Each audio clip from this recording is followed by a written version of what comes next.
Hello students, कैसे हैं आप सब लोग। तो आज मैं लेकर आई हूँ आपके लिए ज्योग्राफी का चैप्टर वाटर रिसोर्सेज।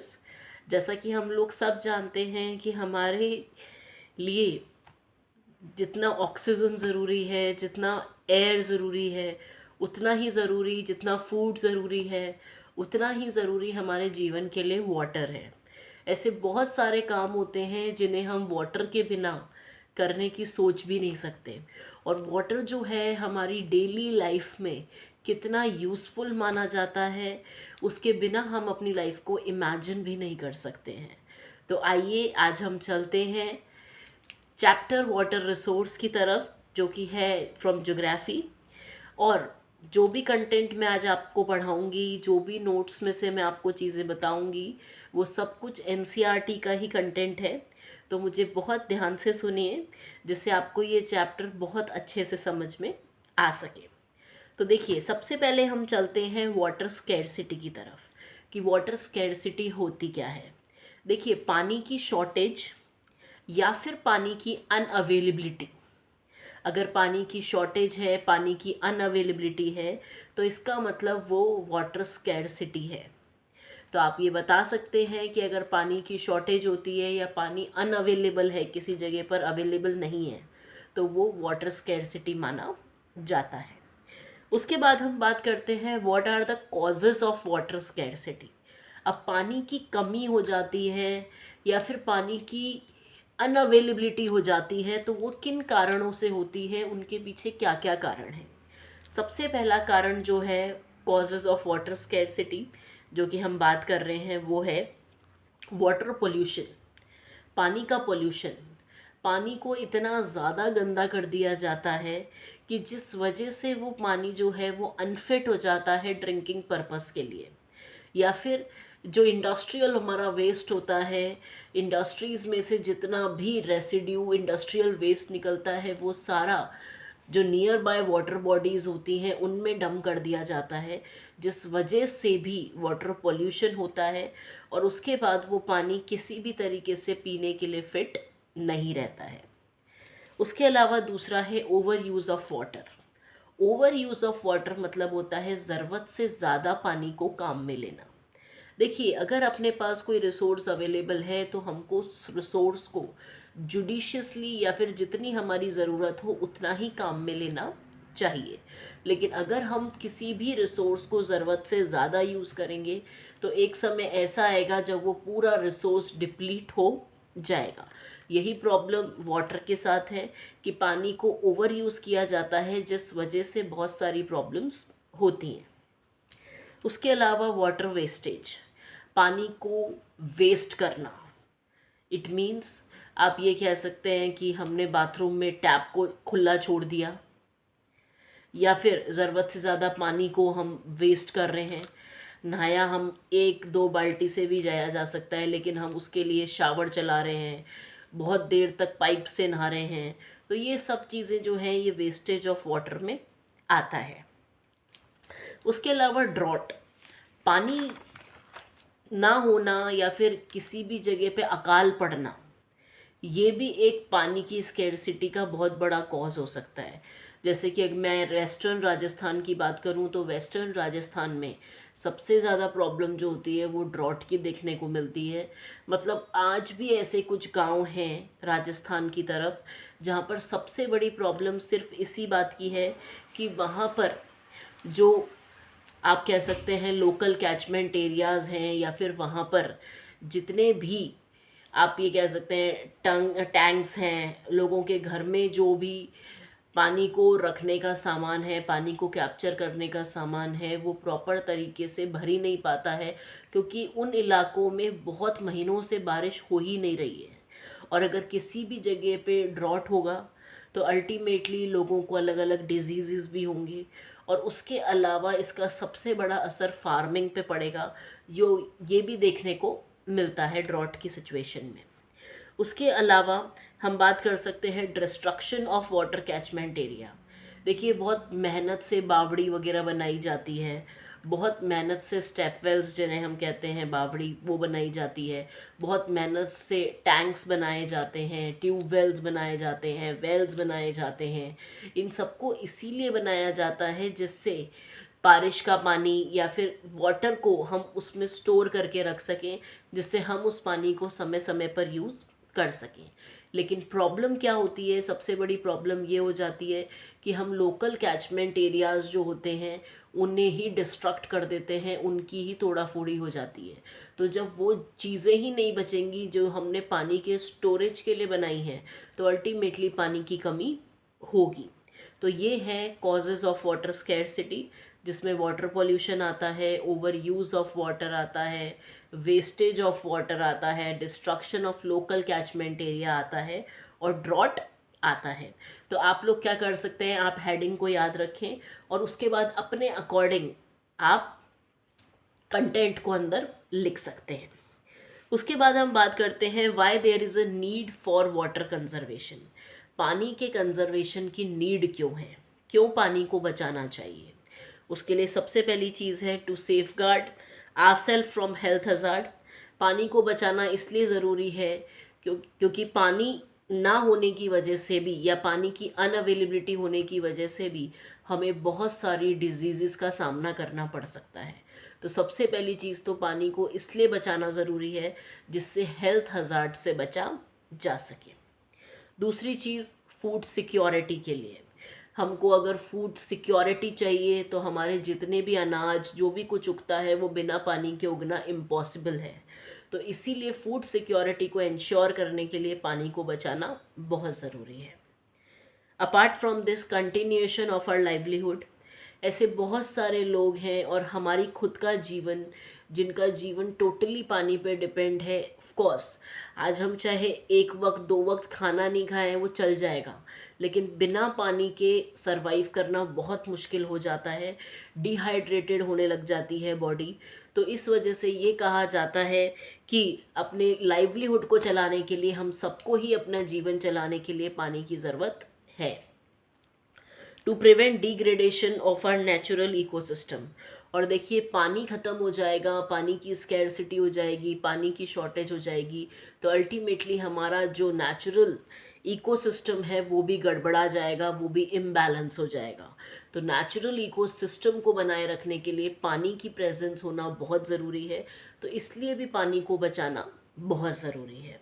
तो आप ये पॉइंट्स लिख सकते हैं अगर आपसे कंजर्वेशन ऑफ वाटर के बारे में पूछा जाए। अब बात करते हैं what are multipurpose river valley projects.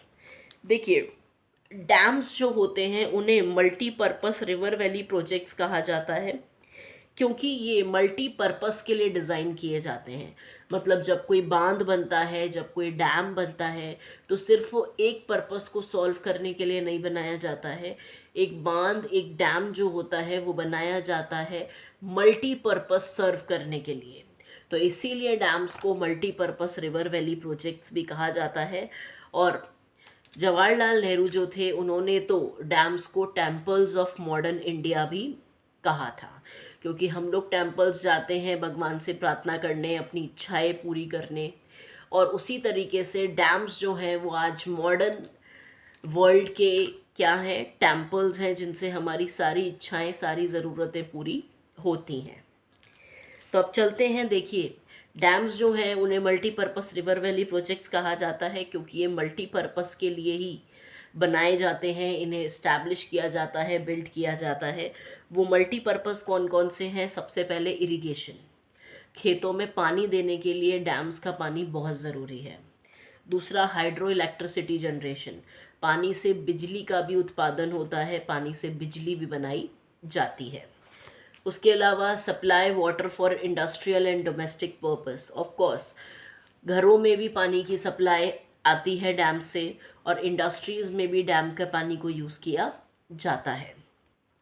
Flood control, dams को इसलिए भी बनाया जाता है कि अगर किसी जगह पर फ्लड की स्थिति हो, बाढ़ आने की संभावना हो, तो चैनल्स को खोल के पानी के फ्लो को कंट्रोल किया जा सकता है। एंड रिक्रिएशन, ऑफ कोर्स जहाँ डैम्स होते हैं वहाँ लोग एज अ पिकनिक स्पॉट्स भी विज़िट करने के लिए जाते हैं, तो रिक्रिएशनल एक्टिविटीज़ के लिए भी डैम्स जो हैं वो बहुत अच्छे माने जाते हैं। तो ये सारे पर्पस हैं जिसके लिए डैम्स को स्टैब्लिश किया जाता है। उसके बाद बात करते हैं एडवांटेजेस ऑफ डैम्स या फिर advantages of multipurpose river valley projects. आप चाहे इन्हें डैम्स बोल लीजिए, चाहे मल्टीपर्पस रिवर वैली प्रोजेक्ट्स बोल लीजिए, it's one and the same thing. तो इसमें सबसे पहली चीज़ आती है कि ये मल्टीपर्पस रिवर वैली प्रोजेक्ट्स जो होते हैं ये इरिगेशन के काम आते हैं। इसका सबसे पहला एडवांटेज, ये मल्टीपर्पस रिवर वैली प्रोजेक्ट्स जो होते हैं ये हाइड्रो इलेक्ट्रिसिटी जनरेशन के काम आते हैं। ये मल्टीपर्पस रिवर वैली प्रोजेक्ट्स का फ्लो को कंट्रोल करने के, फ्लड के फ्लो को कंट्रोल करने के भी काम में आते हैं। उसके अलावा ये multipurpose river valley projects water की सप्लाई करते हैं for domestic use as well as for the industrial use. And last कि ये जो मल्टीपर्पस रिवर वैली प्रोजेक्ट्स होते हैं ये यूज़फुल रिक्रिएशनल एक्टिविटीज़ के लिए भी माने जाते हैं कि डैम्स वगैरह वाले इलाके में लोग घूमने फिरने जाते हैं।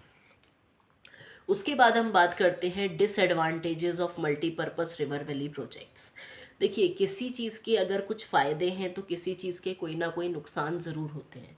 उसी तरीके से ये जो मल्टीपर्पस रिवर वैली प्रोजेक्ट्स हैं डैम, इनके भी कुछ डिसएडवांटेजेस हैं। तो आइए इनकी डिसएडवांटेजेस के बारे में जानते हैं। सबसे पहले इसकी डिसएडवांटेज ये है कि कई बार क्या हो जाता है कि ये डैम्स बनने से लोकल कम्युनिटीज़ जो होती हैं उनमें कन्फ्लिक्ट हो जाता है, लड़ाई हो जाती है over the use of water.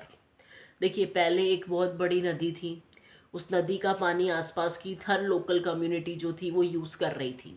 लेकिन बांध बनने से, मल्टीपर्पस रिवर वैली प्रोजेक्ट बनने से क्या हो जाता है, पानी का डिवाइडेशन हो जाता है और उस वजह से फिर झगड़ा होने लगता है कि ये पानी हमारे इसमें आता है, ये पानी हमारी टेरिटरी में आता है।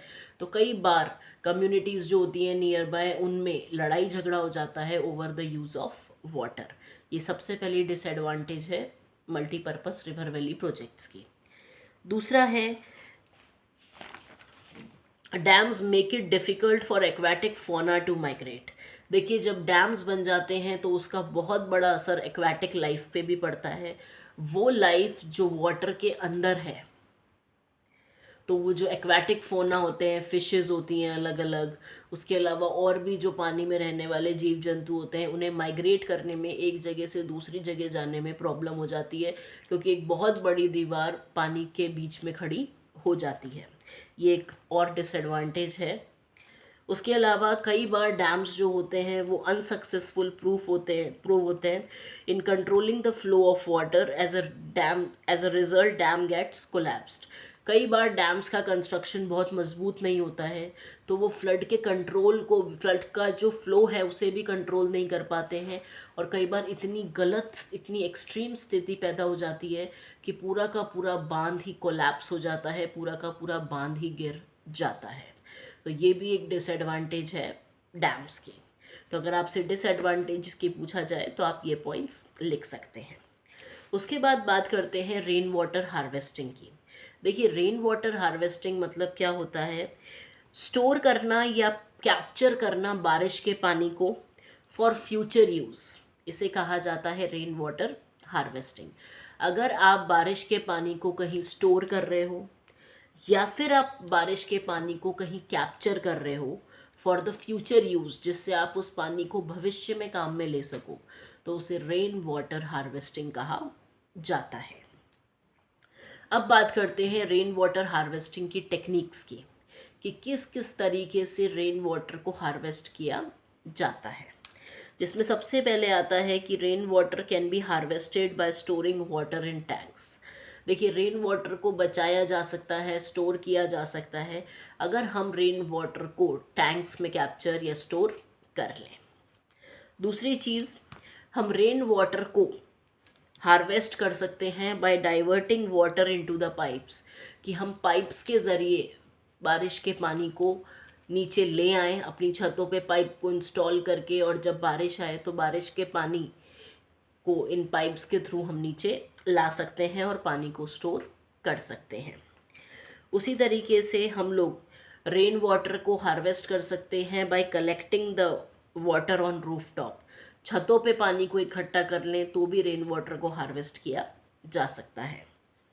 उसके अलावा रेन वाटर को हार्वेस्ट किया जा सकता है अगर हम लोकल कैचमेंट एरियाज़ में जो आसपास तालाब बने हुए हैं, छोटी छोटी बावड़ियाँ बनी हुई हैं, छोटे छोटे ट्यूबवेल्स हैं, वेल्स हैं, उनमें अगर हम बारिश के पानी को कैप्चर कर लें या स्टोर कर लें तो भी हम रेन वाटर हार्वेस्ट कर सकते हैं। और ये जो आसपास बने रहते हैं इन्हें लोकल कैचमेंट एरियाज़ कहते हैं। उसके अलावा rain water can be harvested even bye collecting water into the buckets. और रेन वाटर को इस तरीके से भी हार्वेस्ट किया जा सकता है, स्टोर या कैप्चर किया जा सकता है कि आप बारिश के पानी को बकेट्स में इकट्ठा कर लो, बाल्टियों में इकट्ठा कर लो। तो ये भी एक तरीका है रेन वाटर हार्वेस्टिंग का। तो आप इतनी सारी टेक्निक्स लिख सकते हो रेन वाटर हार्वेस्टिंग की। उसके अलावा अब हम बात करते हैं सबसे पहले कि जो रेन वाटर है उसे डिफरेंट प्लेसेस पे किस तरीके से हार्वेस्ट किया जाता है, क्योंकि देखिए हर जगह का फिजियोग्राफिक जो फीचर होता है वो अलग अलग होता है। कुछ जगह बारिश बहुत ज़्यादा होती है, कुछ जगह पे बारिश बहुत कम होती है, तो उस अकॉर्डिंग भी रेन वाटर हार्वेस्टिंग की टेक्निक्स जो होती हैं वो भी हर जगह पर अलग अलग होती हैं। तो आइए अब हम बात करते हैं कि रेन वाटर को किस तरीके से हार्वेस्ट किया जाता है। सबसे पहली चीज़ ये है कि हिली और माउंटेनियस एरियाज़ में क्या किया जाता है, लोग जो होते हैं वो डाइवर्जन्स बना देते हैं, मतलब बीच में से ही काट काट के रास्ते बना देते हैं, जिससे क्या होता है बारिश का पानी एग्रीकल्चर के लिए डायरेक्ट फील्ड्स में चला जाता है। ये टेक्निक ये लोग हिली एरियाज़ में और माउंटेनियस एरियाज़ में काम में लेते हैं। और जो डाइवर्जन्स हिली एरिया और माउंटेन एरिया में बनते हैं उन्हें कुल्स और गर्ल्स कहा जाता है, ठीक है। और ये जो डाइवर्जन्स होते हैं ये जो होते हैं ये स्पेशली एग्रीकल्चरल यूज़ के लिए बनाए जाते हैं। दूसरी चीज़ है roof top rain water harvesting. छतों पे पानी को स्टोर करना, कैप्चर करना, ये सबसे ज़्यादा कॉमन प्रैक्टिस है राजस्थान की। राजस्थान में सबसे ज़्यादा बारिश के पानी को स्टोर या कैप्चर इसी टेक्निक से किया जाता है कि रूफ टॉप्स पे क्या कर लिया जाता है, बारिश के पानी को इकट्ठा कर लिया जाता है। उसके बाद फ्लड प्रोन एरियाज़ जो हैं जहाँ पर सबसे ज़्यादा बाढ़ आने की संभावना रहती है वो है बंगाल। तो बंगाल में जो फ्लड प्रोन एरियाज़ हैं वहाँ पर लोग क्या करते हैं, वहाँ पर लोगों ने चैनल्स बना रखे हैं जिससे सारा पानी जो है वो इनकी फील्ड में जा सके। Apart from this semi arid areas और एरिड एरियाज़ जो हैं, मतलब जो आधे सूखे हुए इलाके हैं या जो बिल्कुल ही ड्राई एरियाज़ हैं, सूखे हुए इलाके हैं, जैसे बाड़मेर, बीकानेर, ये राजस्थान के जो इलाके हैं यहाँ पर हाउसेज में अंडरग्राउंड टैंक्स होते हैं। उन अंडरग्राउंड टैंक्स के ढक्कनों को खोल दिया जाता है, लिड्स को खोल दिया जाता है जब बारिश आती है, जिससे पानी उसमें भर जाए। तो इस तरीके से सेमी एरिड एरियाज़ और एरिड एरियाज़ जो हैं राजस्थान के, उनमें इस तरीके से through tanks, underground tank, water को हार्वेस्ट किया जाता है। उसके अलावा रूफ टॉप हार्वेस्टिंग जो है, मतलब बारिश के पानी को छतों पे इकट्ठा करने की जो प्रैक्टिस है वो शिलोंग में भी बहुत कॉमन है। शिलोंग में भी इसी तरीके से बारिश के पानी को कैप्चर या स्टोर किया जाता है। तो आप ये बता सकते हैं। उसके अलावा थोड़ी सी इन्फॉर्मेशन आपको अलग से दे रही हूँ कि चेरापूंजी और मौसिनराम, जिनमें दुनिया की सबसे तेज़ बारिश होती है, ये जगह 55 किलोमीटर्स दूर है शिलोंग से। और ये जो दो प्लेसेस हैं चेरापूंजी एंड मौसिनराम, इनमें पूरे दुनिया की सबसे हाईएस्ट रेनफॉल होती है, हैवीएस्ट। एंड जबकि शिलोंग जो है जो सिर्फ इनसे 55 किलोमीटर दूर है, वहाँ पानी की हमेशा शॉर्टेज देखने को मिलती है। और 25% जो पानी की रिक्वायरमेंट है शिलोंग में वो roof top rain water harvesting से ही होती है। तो आप ये इन्फॉर्मेशन भी इसमें ऐड कर सकते हैं। उसके अलावा what is the other name given to the rain water. देखिए बारिश का जो पानी होता है उसको एक और नाम दिया जाता है और उसका नाम है पलर पानी, PALAR, पलर पानी इसे कहा जाता है। और इसे the purest form of water कहा जाता है बारिश के पानी को, इसलिए इसका नाम पल्लर पानी भी रखा गया है।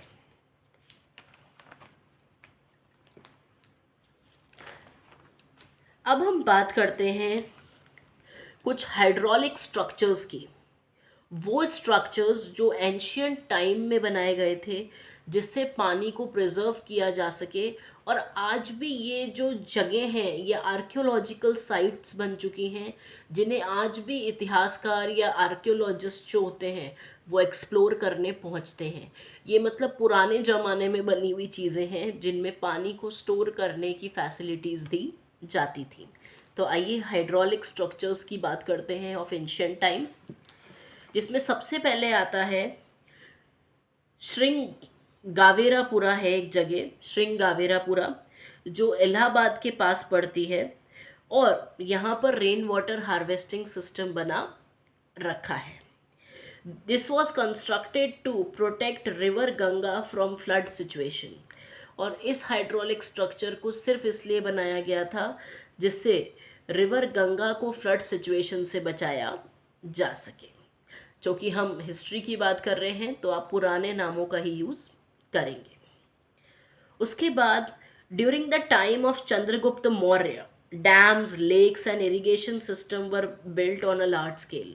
जब चंद्रगुप्त मौर्य का राज चलता था उस समय पर भी डैम्स, लेक्स और ये इरिगेशन सिस्टम को एक बहुत लार्ज स्केल पर बनाया गया था।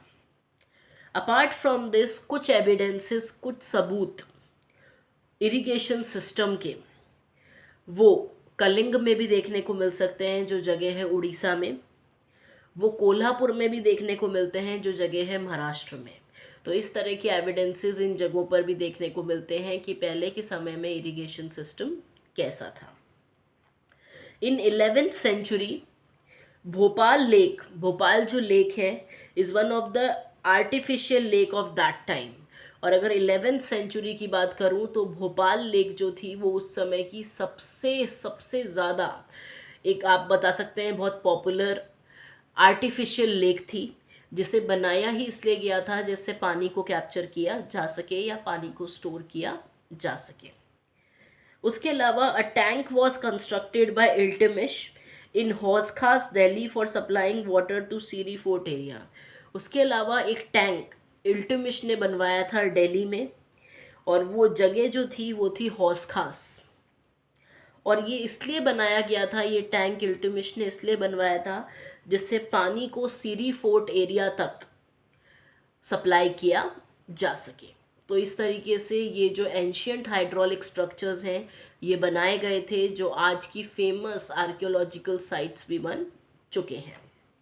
और इनमें आप पुराने नामों का यूज़ सिर्फ इसलिए करेंगे क्योंकि we are talking about which is like something related to history, इसलिए। उसके बाद अब हम बात करते हैं name some of the dams which are causes behind social movements. अब देखिए कुछ ऐसे डैम्स थे जिनमें थोड़ा थोड़ा आप ये मान सकते हैं कि जिन डैम्स को लोगों का एनकरेजमेंट तो मिला, लेकिन कुछ डैम्स ऐसे भी थे जिनकी वजह से देश में सोशल मूवमेंट्स हो गए। मतलब कुछ लोग ये चाहते थे कि इन डैम्स का कंस्ट्रक्शन हो, कुछ लोग ये चाहते थे कि इस तरह के डैम्स का कंस्ट्रक्शन नहीं होना चाहिए। तो इस तरह की चीज़ें भी, डैम्स जो थे वो सोशल मूवमेंट का भी कारण बने। तो आइए उनके बारे में पढ़ते हैं। सबसे पहली चीज़ नर्मदा बचाओ आंदोलन। नर्मदा बचाओ आंदोलन जो था उसे क्यों शुरू किया गया था? क्योंकि ये माना गया था कि सरदार सरोवर डैम जो है उसका नर्मदा रिवर पर कंस्ट्रक्शन नहीं होना चाहिए, और इस वजह से नर्मदा बचाओ आंदोलन चलाया गया था। क्योंकि लोग ये चाहते थे या फिर आसपास की कम्युनिटीज़ ये चाहती थी कि सरदार सरोवर डैम रिवर नर्मदा पे नहीं बनना चाहिए। क्योंकि मैंने आपको बताया कि ऐसी बहुत सारी डिसएडवांटेजेस हैं जो डैम्स की वजह से होती हैं। उसके अलावा तहरी डैम आंदोलन, तहरी डैम आंदोलन जो है उसे भी इसलिए चलाया गया था क्योंकि ये चाहते थे कि रिवर जो है भागीरथी उस पर तहरी डैम नहीं बनना चाहिए। वहाँ की लोकल कम्युनिटीज़, वहाँ के लोग ये चाहते थे। तो तहरीर डैम आंदोलन भी एक आंदोलन था जिसे इसलिए चलाया गया था कि रिवर भागीरथी पर ये डैम नहीं बनना चाहिए। उसके अलावा बहुत सारे ऐसे कारण होते हैं जिस वजह से ये मूवमेंट्स होते हैं, जिसमें सबसे पहली चीज़ तो ये आती है कि लोगों का लाइवलीहुड जो है वो प्रॉब्लम में आ जाता है, लोगों का जीवन जो है वो पूरा अस्त व्यस्त हो जाता है। दूसरी चीज़, जो लोग नियर बाय रहते हैं उन्हें उन जगहों पर छोड़कर जाना पड़ता है, अपने जो उनकी कम्युनिटीज़ हैं उनको, और बहुत चीज़ों को उनको वहाँ छोड़कर जाना पड़ता है। उसके अलावा लोगों में कन्फ्लिक्ट हो जाते हैं over the use of water. तो ऐसे बहुत सारे कारण होते हैं जिस वजह से किसी भी डैम को बहुत सारे प्रोटेस्ट झेलने पड़ते हैं।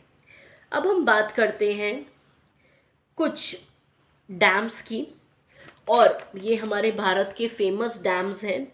तो मैं आपको बताऊंगी डैम्स के नाम, ये डैम्स कौन सी स्टेट में हैं, उसके अलावा ये कौन से रिवर पे बने हुए हैं, और किन पर्पस के लिए इन डैम्स को काम में लिया जाता है। तो सबसे पहले बात करते हैं भाखरा नांगल डैम की। भाखरा नांगल डैम हिमाचल प्रदेश में और पंजाब में है, और ये सतलज रिवर पे बना हुआ है। मतलब ये दो हिस्सों में डिवाइड है, इसका अपर पार्ट और लोअर पार्ट, इसलिए ये हिमाचल और पंजाब में एग्जिस्ट करता है, और ये रिवर सतलज पे बना हुआ है। ये डैम इसलिए बनाया है जिससे इरिगेशन फैसिलिटीज़ प्रॉपर हो सके और हाइड्रो इलेक्ट्रिसिटी जनरेशन हो सके, मतलब पानी से बिजली का उत्पादन हो सके। उसके बाद हीराकुड डैम। हीराकुड डैम जो है वो उड़ीसा में बना हुआ है। ये डैम रिवर महानदी पर है, और इसे बनाया गया है पानी के फ्लो को कंट्रोल करने के लिए और हाइड्रो इलेक्ट्रिसिटी जनरेशन के लिए। उसके बाद है सरदार सरोवर डैम, जो कि गुजरात में है, रिवर नर्मदा के ऊपर बना हुआ है। इसे हाइड्रो इलेक्ट्रिसिटी जनरेशन और इरिगेशन के लिए बनाया गया है। उसके अलावा तहरी डैम। तहरी डैम जो है वो उत्तराखंड में बना हुआ है, जो रिवर भागीरथी में है। इसे भी वाटर सप्लाई के लिए, हाइड्रो इलेक्ट्रिसिटी जनरेशन के लिए और इरिगेशन के लिए बनाया गया है। उसके अलावा एक है बीसलपुर डैम, जो कि राजस्थान में बना हुआ है, जो रिवर बनस पे बना हुआ है, और इसे भी वाटर सप्लाई और इरिगेशन के लिए बनाया गया है। तो आई होप आपको मेरा लेक्चर बहुत पसंद आया होगा। मेरा जो भी कंटेंट है वो एनसीईआरटी बेस्ड है। मैंने खुद ने मेरे सेल्फ प्रिपेयर्ड नोट्स से आपको सब कुछ पढ़ाया है। तो अगर आपको मेरा वीडियो पसंद आए तो प्लीज़ इसे कम्प्लीटली देखें। उसके अलावा मेरे चैनल को सब्सक्राइब करें, लाइक करें, कमेंट करें, और ज़्यादा से ज़्यादा स्टूडेंट्स तक मेरे चैनल के बारे में इन्फॉर्मेशन पहुँचाएँ। मुझे बहुत खुशी होगी अगर मैं ज़्यादा से ज़्यादा बच्चों की हेल्प कर पाऊँगी। Thank you, bye, take care.